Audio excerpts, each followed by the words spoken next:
योग दर्शन की कक्षा में आप सभी का स्वागत है। आकाश का जो प्रश्न उठाया है कि प्रलय काल में ये आकाश भी चला जाएगा क्या, तो मैंने कल एक बात बताई थी कि जो काल है, आकाश है ना, ये बौद्धिक पदार्थ से ज़्यादा हैं और है ना, जो ना बुद्धि में इसको हम समझ सकते हैं, ऐसे हम ऐसे नहीं समझ सकते। और ये अमूर्त पदार्थ हैं, मूर्त पदार्थ नहीं हैं, ये अमूर्त पदार्थ हैं। इनको हम दूसरों के द्वारा तो समझ सकते हैं, दूसरी चीज़ों से इसको हम इसके स्वरूप को हम समझने का प्रयास करते हैं, लेकिन ये खुद अकेले कभी समझ में नहीं आएंगे। ये ऐसे पदार्थ हैं, तो इनका नाश जो है ना वो संभव नहीं है। जैसे काल का नाश संभव नहीं है, चाहे किसी भी चीज़ का नाश हो जाए, काल का नाश नहीं होगा, काल चलता रहेगा। आकाश भी का भी नाश नहीं हो सकता। और आकाश को देखो, वहाँ पर ये भी कहा है, आकाश जो है ना अपरिणामी है, आकाश विभू है ना। तो आकाश ऐसे समाप्त नहीं हो सकता है। हाँ, आकाश सबका आधार तो बनता है, किसी भी क्रिया का, किसी भी परिणाम का आधार जो है ना वो आकाश है। और काल भी है, काल की चर्चा तो अपन कर ही रहे थे। आकाश भी जो ना, सभी परिणामों का आधार आकाश है। ये बात समझ में आती है? जितने भी परिणाम हैं उनका आधार आकाश है।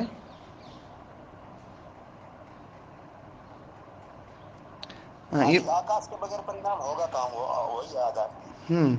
क्योंकि परिणाम के लिए क्रिया चाहिए और क्रिया के लिए आकाश चाहिए। हाँ जी। गुरुजी, आकाश को तत्व क्यों मानते हैं? आकाश को तत्व इसलिए मानते हैं क्योंकि एक अमूर्त तत्व तो है वो, अमूर्त तत्व है वो, सबका आधार दिखाई देता है। आप बिना आकाश के न तो क्रिया कर सकते हैं, बिना आकाश के कोई परिणाम नहीं कर सकते हैं, बिना आकाश के कुछ ना जो ना वो नहीं कर सकते। इसलिए जो ना आकाश तो बहुत जरूरी है। जी गुरुजी। जो भी परिणामी वस्तु है उसके लिए आकाश की आवश्यकता है, और जो अपरिणामी है उसके लिए आकाश की कोई जरूरत नहीं है। ठीक है ना? जी गुरुजी। हाँ। अर्थात आत्मा को तो आकाश का आधार नहीं चाहिए। आत्मा को किसी का आधार नहीं चाहिए, वो तो वो सबका आधार हो सकती है वो। आत्मा जी नहीं, उसको किसी आधार जब की जरूरत नहीं। आकाश बनेगी, आत्मा में कुछ नहीं है। आवाज नहीं आई। जब अभी आकाश सब में है, आत्मा में आकाश नहीं है बस। हाँ, आत्मा तो बिल्कुल घनीभूत है वो, बिल्कुल घनीभूत, उसमें मतलब बिल्कुल है ही नहीं कि भैया उसमें कोई जगह ऐसी बच जाए जिसमें आकाश की ना अपेक्षा हो। और उसमें कोई क्रिया ही नहीं है ना, क्रिया हो तब तो आकाश की जरूरत है। ओम महाराज जी। हाँ जी, ओम जी। ओम जी जी। महाराज जी, चलिए, प्रलय का वास्तविक स्वरूप क्या है? ये 432 करोड़ साल वाला क्या सिस्टम है, क्या नहीं, इसको थोड़ा एक बार अगर स्पष्ट कर दें तो हमारी सारी शंकाएं दूर हो जाए। अच्छा, ये सूर्य जो है अभी जो चल रहा है, ये सूर्य कितने साल हो गए इसको बने हुए? लगभग 200 करोड़ साल साइंस मानता है, और हमारे वेदों के अनुसार 1 अरब 4 नहीं, 200 करोड़ करोड़ साल साइंस नहीं पहले। मानता है जी। जी, साइंस ऐसा कहता है कि सूर्य की उम्र है ना? जी, सूर्य ऐसा कहता है साइंस महाराज जी, मैं सुन। नरेश जी की सुनो पहले आप। हाँ, आप जो ना देनाम जी, देनाम जी की आवाज़ कट गई है। आप बोल तो रहे हो पर आवाज़ नहीं आ रही इधर, है ना? हाँ नरेश जी, आप क्या बोल रहे हो, कितने साल है उम्र इसकी अभी? गुरुजी, 5 अरब साल हो गए, 5 अरब साल और बाकी है। नहीं, 10 अरब साल बाकी है ऐसा बताते हैं। कल ही मैं सुन रहा था, तो लगभग 5 अरब साल पुराना हो चुका है, और 10 अरब साल तक तो वो चलेगा। ऐसा मानते हैं। हाँ जी दयाराम जी, आपको शायद बंद करके स्पीकर फिर खोलना पड़ेगा। दयाराम जी। जयराम जी आपकी आवाज नहीं आ रही। हाँ हाँ। तो है जो है अब खोलो स्पीकर। 5 अरब साल जो है ये तो मानते हैं लोग, और विज्ञान इस बात को मान रहा है। ये जो 2 करोड़ साल हो गए हैं, ये जो है ना, ये अभी थोड़ी सी चीज जो है ना समझ में नहीं आ रही है। या तो विज्ञान सम्मत जो चीजें हैं वो गलत होंगी। अच्छा, ऐसा भी प्रकाश आ रहा है जो 13 अरब साल से आ रहा है ना। 13 अरब साल प्रकाश वर्ष दूर जो आकाश गंगाएं वो भी मिल रही हैं, उनका प्रकाश निरंतर चला आ रहा है ना। 10 अरब साल, 8 अरब साल, 7 अरब साल। तो ये क्यों जी नरेश जी? गुरुजी दूसरा दूसरे सौर मंडल की आपकी होगी। हाँ, दूसरे सौर मंडल का भी आ सकता है। नहीं दूसरे सौरमंडल नहीं, दूसरी आकाश गंगाओं से। आकाश गंगा से। अपनी आकाश गंगा में तो 1 लाख साल लगेंगे इधर से उधर होने में, पूरी पार ही हो जाएगी 1 लाख साल में तो। सौरमंडल तो बहुत छोटा सा वो है जी। जो प्रकाश चला था ना वहां से, हम्म 13 अरब साल आप बता रहे हो पहले की वो दिखाई दे रही है, हम्म तो उसको 12 अरब साल हो सकता है, 12 अरब साल पहले वो नष्ट भी हो गया हो, हम्म। पर प्रकाश को आज तक गए इतने। नहीं, पर प्रलय हो गया होगा तो प्रकाश भी तो खत्म होना चाहिए ना। गुरुजी वो जो चल दिया था प्रकाश वो तो रहेगा। नहीं तो अब यूं थोड़ी कोई मतलब जो है ना, वो तो प्रलय होगा। जैसे कोई प्रलय हो रहा है और कोई आदमी बच्चा पैदा हुआ, वो कहे भैया मैं तो पैदा हो गया, मैं तो रहूंगा, हैं? जो प्रलय की कल्पना है वो तो फिर प्रलय करो तो सही से करो ना। सारा खत्म हो गया तो भी उसका प्रकाश चलता चलता आएगा जी, ये तो साइंस कहती है जी। नहीं, ये बात तो बिल्कुल सही है, लेकिन जो प्रलय की बात दयाराम जी कर रहे हैं, जिस प्रलय की बात दयाराम जी कर रहे हैं उसमें तो सब चीज प्रलय होगी। जो चैप्टर तो महाराज जी आपने पहले समझा दिया था खूब अच्छे से। नरेश जी, जी गुरु जी। वो एक पिंड को खत्म करने की बात नहीं कह रहे हैं वो। जी मैं तो गुरु जी ये कह रहा था कि वो जो 13 अरब साल पहले कोई प्रकाश चला था, वो हाँ, आज दिखा है, हो सकता है 12 अरब साल पहले वो तारा नष्ट हो गया हो। वो तारा नष्ट हो गया हो सकता है 13 अरब साल पहले ही नष्ट हो गया हो, एक दिन बाद में नष्ट हो गया हो, अभी एक दिन बाद में आना हाँ बंद हो जाए प्रकाश। यही कह रहा हूँ। ये बात बिल्कुल, मैं तो ये बात है ना जो है ना समझ गया। लेकिन जो दयाराम जी ने प्रश्न उठाया है कि 4 अरब 32 करोड़ साल प्रकृति रहती है और 4 अरब 32 करोड़ साल बाद प्रकृति पूरी की पूरी नष्ट हो जाती है, तो जब पूरी की पूरी नष्ट होती है तो क्या वो तारा ही नष्ट होगा या तारे का प्रकाश भी नष्ट होगा? दोनों ही नष्ट होंगे गुरु जी। हाँ, तो फिर 13 अरब साल 13 अरब साल से जो आ रहा है प्रकाश, वो तो बीच में ही नष्ट हो जाएगा, प्रकृति खत्म हो जाएगी तो। तो इसका मतलब होता ही नहीं पूरा नष्ट। हाँ, ये धर्म लक्षण अवस्था परिणाम है ये। पर वो दयाराम जी चले गए ना, वो है ना मुख्य मल तो वही है, मुख्य पहलवान। उनको समझ में आ जाए तो समझो सबको समझ में आ गया। महाराज जी हम तो पिट पिटा के बैठ गए। हाँ हाँ। तो है ना जो है। ठीक है संतोष स्वामी जी सभी की है, अगर संतोष मोनी भाई जी भी कुछ पूछ रहे थे, जी जी। उनसे भी सवाल किया जा सकता है। हाँ हाँ, संतोष मुनि जी, उनकी आवाज़ नहीं आई थी। स्वामी जी ने ये पूछ रहा था कि स्पेस समाप्त नहीं होता जैसे प्रलय हो गई, हाँ, तो उसमें उसकी क्या आवश्यकता है। स्पेस की, तो स्पेस खत्म हो जाए तो फिर क्या रहेगा, यही बताओ। एक प्रलय में कुछ छूट जाए, कुछ समाप्त हो जाए, ऐसा प्रलय होता है क्या। नहीं, प्रलय प्रलय में ऐसा तो नहीं होगा। तो प्रलय हो तो फिर सबका ही प्रलय करो। वो तो कल भी यही चर्चा चल रही थी ना, कि जब प्रलय करो तो फिर तो सारे क्लेश भी खत्म करो और सारी अविद्या खत्म करो, मतलब केवल उनको क्यों बचा के रखो। मैं तो यही बात बोल रहा था ना, कि अविद्या भी खत्म करनी पड़ेगी और सारी चीज खत्म करनी पड़ेगी, और फिर अविद्या, और अविद्या को परमात्मा में नहीं रख सकते। अविद्या रहेगी कहाँ, जो चित्त का धर्म था। ऐसी प्रलय कभी नहीं होती। हाँ, ऐसी प्रलय नहीं होती। जैसे यहाँ पर अपना एक पेड़ खत्म हो गया, दूसरा है, फिर उग गया, है ना, फिर वो दूसरा खत्म हो गया, फिर तीसरा खत्म हो गया, है ना।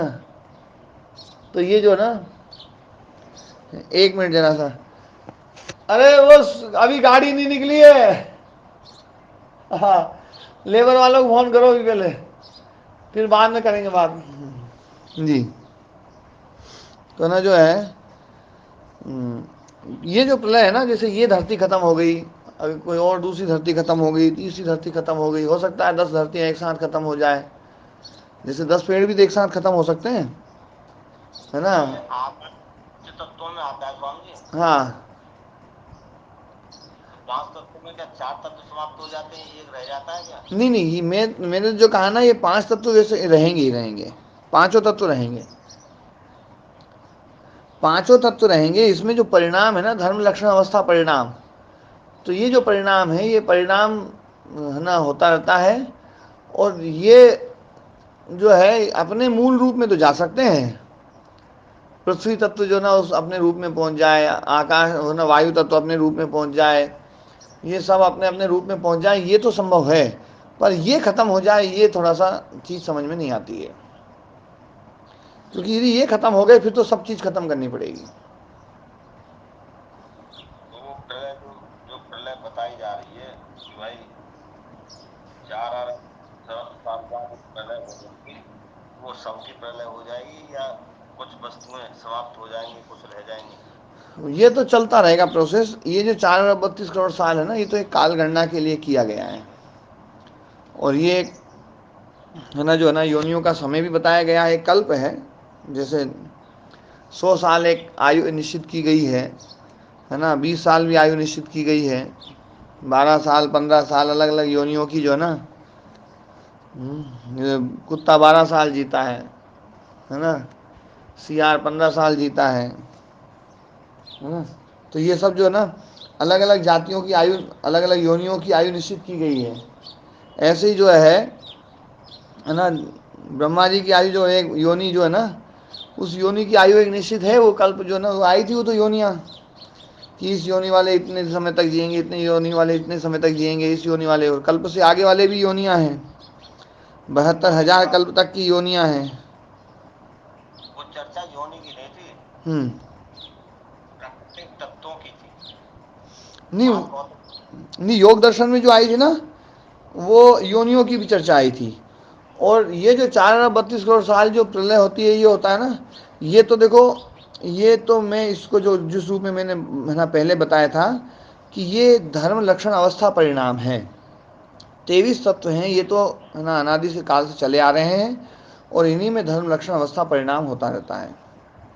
इनमें धर्म लक्षण अवस्था परिणाम होगा, और धर्म लक्षण अवस्था परिणाम के तहत पृथ्वी समाप्त भी हो सकती है और नई पृथ्वी फिर बन सकती है। उसमें कितना प्रोसेस लगेगा, कितना समय लगेगा, ये सबके कर्माशय के ऊपर है। महाराज जी। हाँ जी। महाराज जी, जो आता है कि आत्मा है और इधर बस आश्रित, इसको कोई कैसे समझे कि आत्मा एक, पहले एक आत्मा ही था, फिर उसने इच्छा की तो आकाश उत्पन्न हुआ, ऐसे जो उपनिषद में आता है, ये सब है ना आख्यान है ये सब, और ये आख्यान है, ये कुछ समझाने के लिए है, और ये बताने के लिए कि आत्मा ही एक ऐसा तत्व है जो अपरिणामी है। आत्मा अपरिणामी है, और आत्मा जो है ना, जैसे जहाँ जहाँ वासना है, देखो वासना और है ना इच्छा, ये दोनों चीज़ें साथ साथ चलेगी।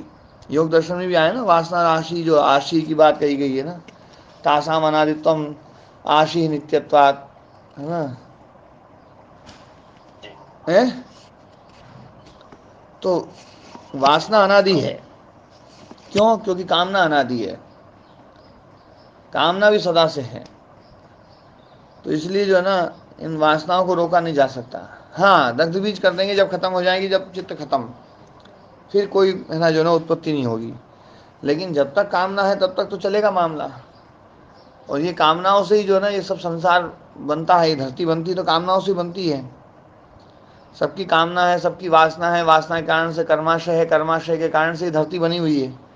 ये सबका एक है ना समुदित जो कर्माशय है उसका परिणाम है, ये पृथ्वी है, ये सूर्य है, चंद्रमा है, ये सारे के सारे जो है ना समुदित उसके कारण से जो है ना वो है। तो इसमें जो है मतलब जो बात जो कही गई ना कि कामना से जो है ना ये सब बना है, तो वो एक उपाख्यान के रूप में वो समझाया गया है, और वो उसमें कोई दिक्कत नहीं है। पर अभी जो मैं चीज़ समझाना चाह रहा हूँ वो ये समझाना चाह रहा हूँ कि ये जो 23 तत्व है ना, ये 23 तत्व जो है ना ये खत्म नहीं होते हैं। ये 23 तत्वों में कुछ तत्व जो ना चित्त है, अहंकार है, इंद्रियां हैं, ये खत्म होंगी जब मुक्ति हो जाएगी। बाकी सब जो है ना समाप्त होते हुए भी असमाप्त हैं। क्यों? क्योंकि उन वो है ना जो है दूसरों के लिए जो है ना नष्टम भी अनष्टम अन्य साधारणता, दूसरों के लिए जो है ना वो है ना अभी ज़रूरत है उसकी, तो दूसरों के काम आएगी चीज़।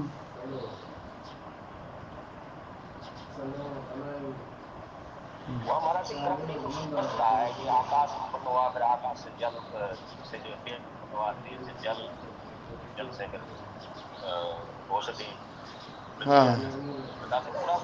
तो ये चीज़ आपको समझ में आती है? जिस रूप में आप वो जिस रूप में आप समझ रहे हैं, क्या इस रूप में आपको समझ में आ रही है कि सबसे पहले आकाश उत्पन्न हुआ और आकाश नहीं था तो उससे पहले क्या था?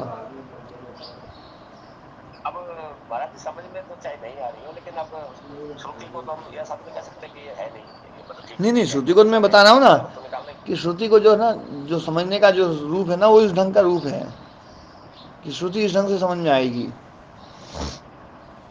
कि ये जो है ना जो जो भी निर्माण हो रहा है वो सब कामना के वशीभूत ही हो रहा है।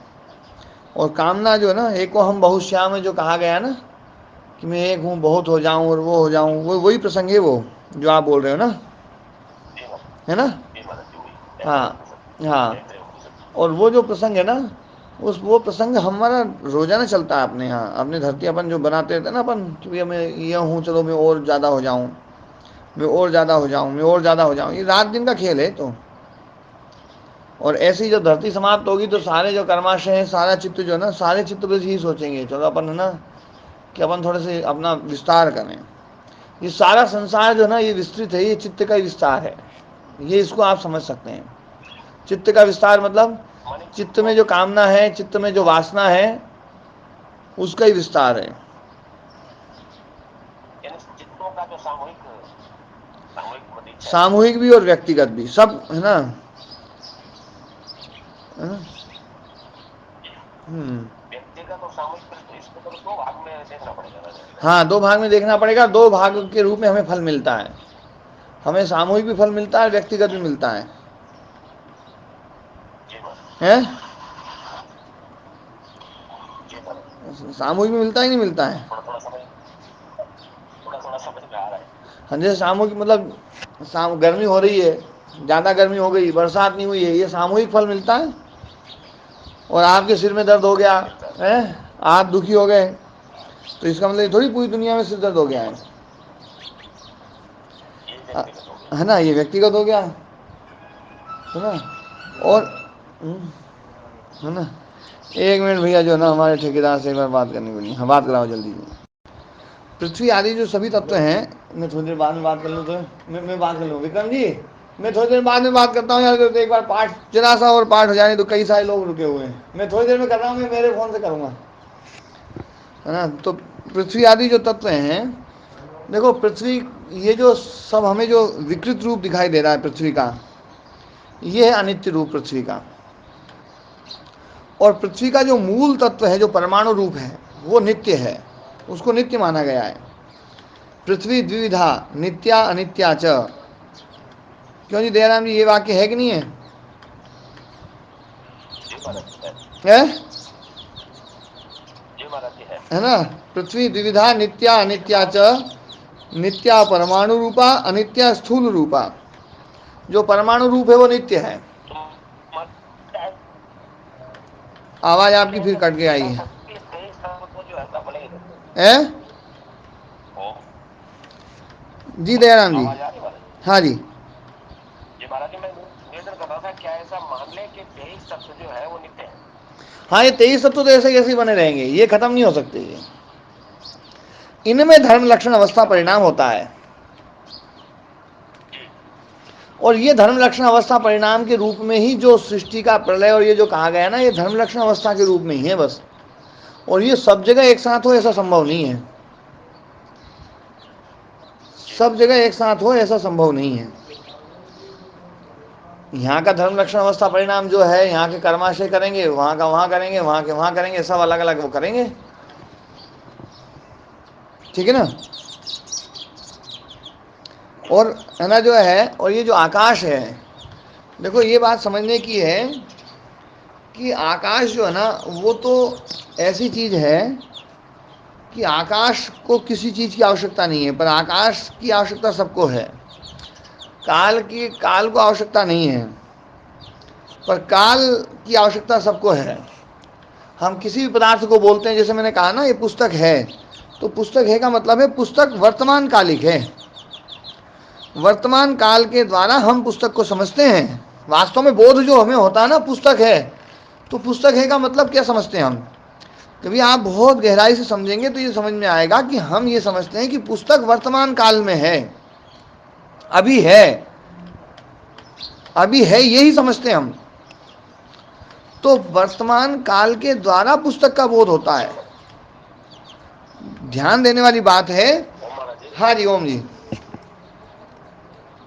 अभी मुनि जी की और हमारी इस विषय पर चर्चा हो रही थी हाँ कि वो मैं ये कह रहा था कि बिना आकाश के, बिना स्थान और काल के हम किसी वस्तु की कल्पना ही नहीं कर सकते। जी। और मुनि जी इसके लिए कह रहे थे कि आत्मा जो है, आत्मा को आकाश की आवश्यकता नहीं है। तो मैंने इनसे निवेदन किया कि सैद्धांतिक रूप में तो ठीक है, बात समझ में आती है, परंतु व्यवहारिक रूप में जब विचार करते हैं तो हमारे विचार में तुरंत आत्मा का विचार करते हुए भी कोई स्थान और काल तो आता ही है। देखो क्या है, यदि मन में ये आ रहा है कि आत्मा के लिए काल की आवश्यकता है या आत्मा के लिए आकाश की आवश्यकता है, तो अभी आत्मा समझ में नहीं आया है। आत्मा बिल्कुल अप्रतिसंक्रमा है, किसी भी चीज की उसको जरूरत नहीं है। और आत्म तत्व जो है ना, मतलब स्वार्थ के लिए, उसमें वो दूसरे के लिए है ही नहीं, दूसरा कोई उसकी जरूरत, दूसरे की जरूरत नहीं, उसको किसी की जरूरत नहीं है। काल उसको चाहिए, देखो अपन ने, मैंने ये बात बताया कि काल उसको चाहिए जिसमें क्रिया है, जिसमें क्रिया है, जिसमें परिणाम है, उसके लिए काल की आवश्यकता है। और है ना जो है, आकाश उसके लिए चाहिए जिसमें क्रिया है, जिसमें परिणाम है। आकाश भी उसी को महाराज जो चाहिए है रूप जो क्रिया है। महाराज जो है शब्द आप कह रहे हैं या कोई भी कहते हैं, नहीं नहीं, शास्त्र क्रिया में मतलब परिवर्तन, कोई शब्द भी क्रिया, कोई भी शब्द परिवर्तन है ना। मतलब उसको क्रिया मतलब रजस, जी महाराज रजोगुण। है तो क्रिया मानते हैं। हाँ, है भी क्रिया, मान मान करके करें तो है ना जो है ना, मतलब जो जो भी है तो शब्द वर्तमान आप कह रहे कालिक। हैं। देखो यहाँ पर जो क्रिया शब्द का अर्थ जो मैं कहना चाह रहा हूँ ना, वो ये है कि परिणाम, क्रिया का जो होता है ना, फल होता है, वो परिणाम होता है। तो परिणाम वाली जो क्रिया है, परिणामवती जो क्रियाएं हैं, जो जो भी क्रिया होती है, परमाणु में क्रिया हो रही है, उस क्रिया के द्वारा ही हम काल का बोध करते हैं कि भैया परमाणु एक स्थान से दूसरे स्थान पे चला गया। ये है क्षण, इसी को क्षण बोलते हैं ना हम। हाँ, ये मैं इस क्रिया की बात कह रहा हूँ। तो ये जो क्रिया है ना, ये क्रिया जो भी परिवर्तन हो रहा है, जो भी अंतर आ रहा है, जो भी परिणाम आ रहा है, उसके लिए काल की आवश्यकता है। और उसके लिए ना आकाश की आवश्यकता है। बिना आकाश की क्रिया हो सकती है क्या? और बिना काल के क्रिया हो सकती है? नहीं होगी, आवाज कट गई। हाँ, बिना काल के क्रिया नहीं होगी। काल जो ना, हाँ, काल आवश्यक है। क्रिया ये बता रहे हैं, जैसे हम बोलेंगे भैया कि ना जो ना ये बदल रहा है, बदल रहा है मतलब बदलने वाली क्रिया वर्तमान कालिक है, ये हम बता रहे हैं। वस्तु है तो वस्तु भी वर्तमान कालिक है, ये हम बता रहे हैं, वर्तमान कालिक है। और वस्तु थी तो उस वस्तु के द्वारा हम भूतकाल को बताने की बात करते हैं, जो कि विकल्प वृत्ति है, जबकि वस्तु है ही नहीं, उस वस्तु के द्वारा हम उस काल को बता रहे हैं। अरे वो वस्तु ही नहीं है, वस्तु थी अभी है तो नहीं ना, तो उस वस्तु के द्वारा हम भूतकाल को कैसे बता सकते हैं और भविष्य को कैसे बता सकते हैं? तो इसका मतलब है भूत भविष्य जो है ना, ये एक कल्पना है, ये कल्पना है और बौद्धिक कल्पना है ये, और बौद्धिक कल्पना से हम व्यवहार सिद्ध करते हैं। लेकिन जो वर्तमान काल है वो एक है ना व्यावहारिक, एक वास्तविक वास्तविक चीज है, वो अमूर्त वस्तु है, वो वस्तु है वो। तो काल जो है ना एक अमूर्त वस्तु है, वो वस्तु है, क्षण है, वर्तमान काल है। और किसी भी वस्तु के द्वारा हम बताते, किसी वस्तु को बताएंगे तो उसी के द्वारा बताएंगे। मैं बोलूं पुस्तक तो आप फट से समझेंगे पुस्तक है, पुस्तक है आप तत्काल समझ जाएंगे। तो है मतलब वर्तमान कालिक है, वर्तमान कालिक है, ये बात जो समझ में आती है ना। हाँ जी, महाराज जी, काल तो समझ में आ गया अच्छे से, परंतु ये देश भी किसके साथ ही रहता है, देश भी किसके साथ ही रहेगा? हाँ, देश जो है ना, अभी आकाश भी कहे, देखो आकाश, अभी मैं पहले आकाश को समझाता हूँ। आकाश जो है, हम कोई भी वस्तु का जो बोध कराते हैं, किसी वस्तु का बोध कराते हैं, है ना, तो उस वस्तु में आकाश आवश्यक है। क्यों आवश्यक है? क्योंकि वस्तु परिणामी है, वस्तु क्रियावान है, और क्रियावान परिणामी होने के कारण से उस वस्तु में यदि आकाश न हो तो वो वस्तु वैसी की वैसी रह जाएगी। यदि आकाश ना हो तो ये संसार बिल्कुल जैसा है वैसा का वैसे ही रह जाएगा, हकीकत बात है। आकाश का असर ही है जो इस वस्तु में परिणाम है। इसलिए पांचवा तत्व जो आकाश हम बोलते हैं ना, पंचभौतिक पदार्थ, आप एक कल्पना करो कि पंचभौतिक पदार्थों में आकाश की क्या जरूरत है? आकाश की कोई जरूरत नहीं है। लेकिन मैं हकीकत बता रहा हूं कि बिना आकाश के उसमें वस्तु में परिणाम ही नहीं होगा। आकाश के जो एक तो उस जहां वो स्थित है उस खाली स्थान को आकाश कह रहे हैं। हर वस्तु के साथ में, हर पदार्थ, हर परमाणु के साथ में आकाश जुड़ा हुआ है, हर परमाणु के साथ में आकाश जुड़ा हुआ है। जो आकाश उसमें क्रिया का निमित्त बनता है, उसमें परिणाम का निमित्त बनता है। हाँ ओम जी, है ना, हर वस्तु के, हर अणु के, हर परमाणु के साथ में आकाश जुड़ा हुआ है, जो उसके क्रिया का। हाँ जी, मेरी आवाज़ नहीं आ रही क्या? मैं बोल रहा हूँ अभी, मेरी बात सुनो, है ना।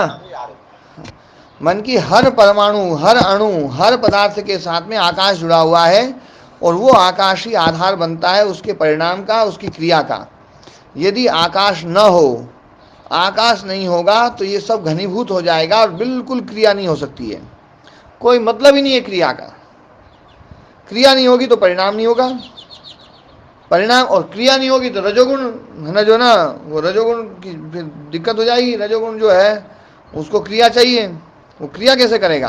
क्रिया तो करेगा जब खाली जगह हो, तो खाली जगह हो जब ही क्रिया होगी। तो क्रिया के लिए आकाश है ना, जो है ना आकाश की आवश्यकता है। और है ना, आकाश की आवश्यकता शब्द के लिए भी है, क्योंकि शब्द भी क्रिया से पैदा होता है, शब्द भी है ना क्रिया से पैदा होता है, और क्रिया से पैदा होने वाले शब्द के लिए आकाश की आवश्यकता है। हाँ, जो शब्द बिना क्रिया के पैदा होता है, बिना आहत के पैदा होता है, जो पैदा नहीं होता वो सदा से है, उसके लिए किसी आकाश की जरूरत नहीं है। इसलिए ओम अक्षर जो है ना, अक्षरम जो है, उसके लिए आकाश की आवश्यकता नहीं है। इसलिए वो परावाक है, वो परावाक है, वो परावाक जो है ना, उसमें किसी भी उसकी जरूरत नहीं है। ये जो पश्यंती मध्यमा वैखरी जो है ना, इसके लिए आवश्यकता है, मुख्य रूप से वैखरी के लिए है ना जो है आकाश की आवश्यकता है। बाकी और तीन के लिए तो आकाश की जरूरत नहीं है, लेकिन जो मुख्य वो जो है उसमें तो बिल्कुल आवश्यकता नहीं है। तो जहां क्रिया है वहां उसके लिए आकाश की आवश्यकता है। और एक बात और समझने की बात है, आकाश अपने आप में आपको ऐसे समझ में नहीं आएगा। आकाश जो समझ में आएगा वो वस्तु के द्वारा समझ में आएगा। हम वस्तु बोलते हैं भैया ये वस्तु यहाँ पर घड़ा है, तो घड़ा है, हम एकदम जैसे समझते हैं घड़ा है, तो घड़े के आसपास कुछ नहीं है ना, घड़ा है तभी दिख रहा है घड़ा। यदि सारी वस्तुएं भरी हुई होती तो घड़ा भी नहीं दिखता। और है ना जो है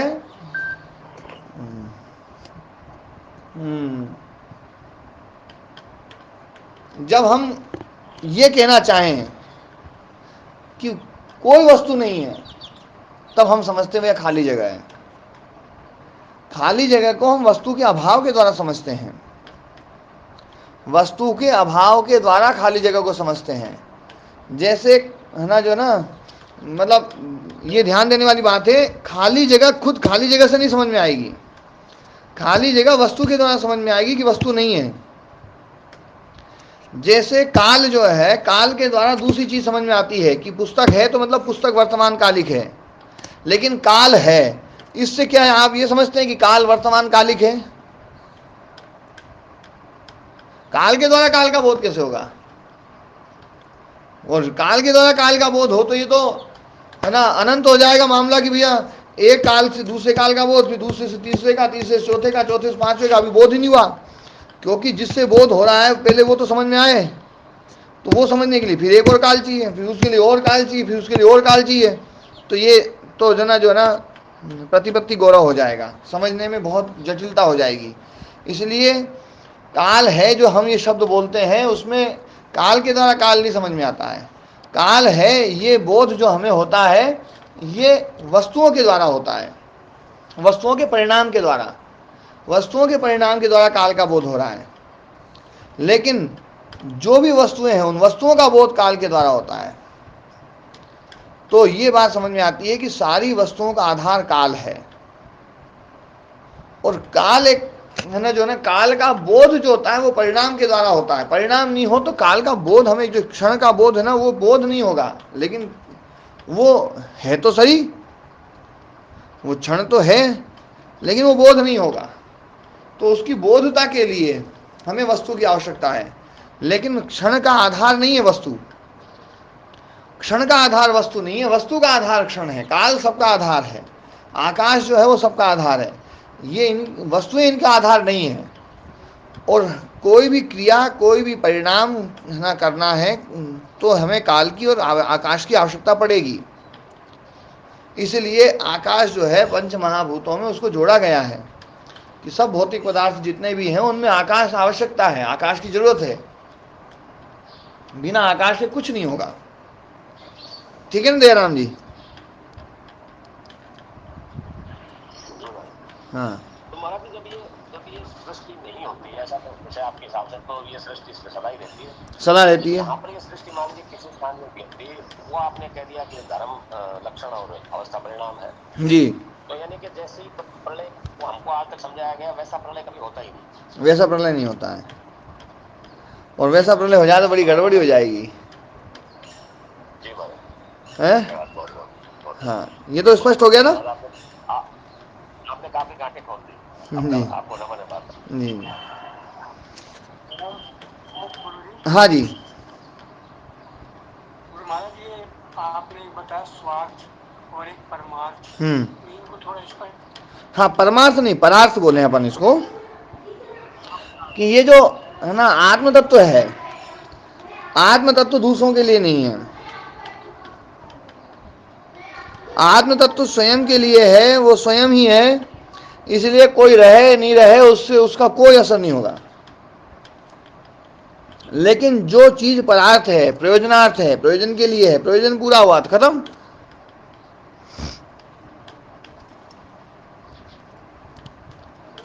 तो इसलिए जो ना आत्म तत्व को तो हमें बिल्कुल इनसे सबसे अलग रखना पड़ेगा। आत्म तत्व के लिए किसी आकाश की आवश्यकता नहीं है, क्योंकि वहाँ क्रिया नहीं है, वहाँ परिणाम नहीं है।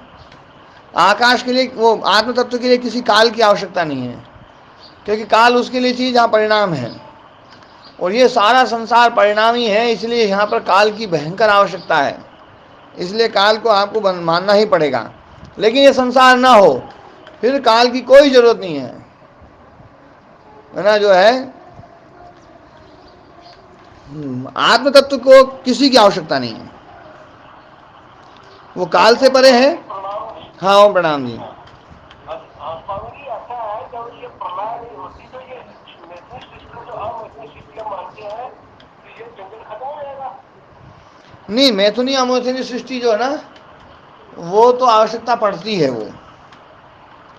वो तो एक धरती भी बनेगी तो उसमें भी आवश्यकता पड़ेगी। जब आप कह रहे हैं ना प्रलय जो है, वो प्रलय व्यक्तिगत होती है, मतलब सारे संसार की प्रलय नहीं होती है। धर्म लक्षण अवस्था परिणाम होता है। ये जो धरती है ना, ये धरती समाप्त हो सकती है,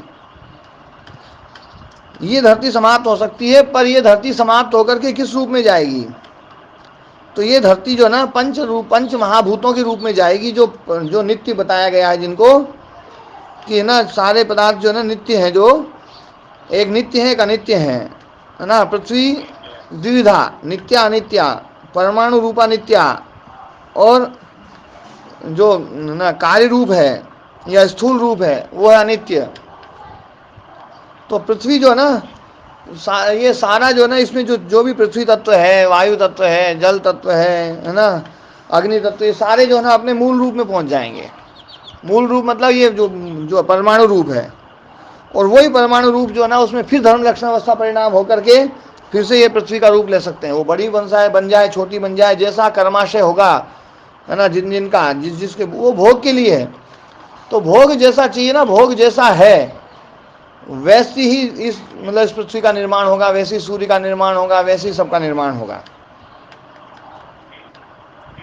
जी। स्वामी जी, हाँ जी। स्वामी जी, मैं ये निवेदन कर रहा था हाँ। कि हम लोग जो प्रलय को समझते हैं, वो पृथ्वी का स्थूल रूप में नष्ट हो जाना ही तो प्रलय है हमारे लिए। बस हाँ, यही है। जो हमको पृथ्वी दिखाई दे रही है वो जलमग्न हो जाएगी या नष्ट हो जाएगी या अपने मूल तत्व में चली जाएगी, जो भी आप विवेचन कर रहे हैं जी। वो तो प्रलय का तो वर्णन है। हाँ, वही प्रलय है।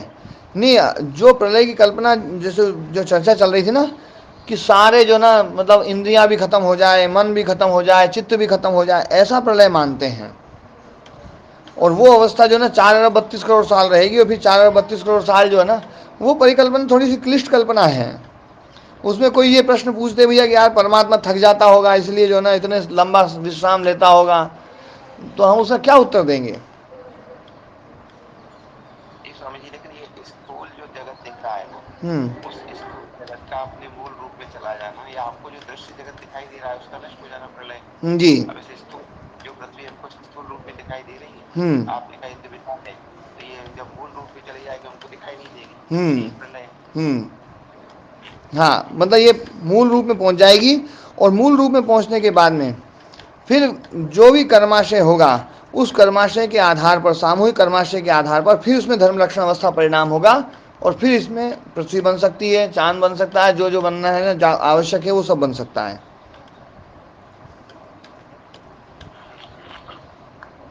ओम गुरु जी। हाँ जी। ओम।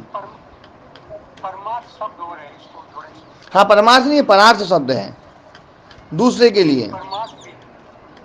हाँ, परमार्थ तो एक अलग चीज है।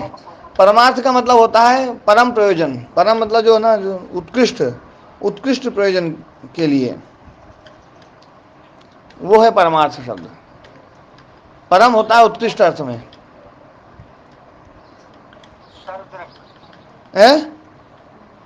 सर्वदृक शब्द भी है। सर्वद्रक है, सर्वदृक है। हाँ, सर्वदृक हाँ में थोड़ा है। हाँ हाँ, सर्वदृक मतलब सबको देखने वाला।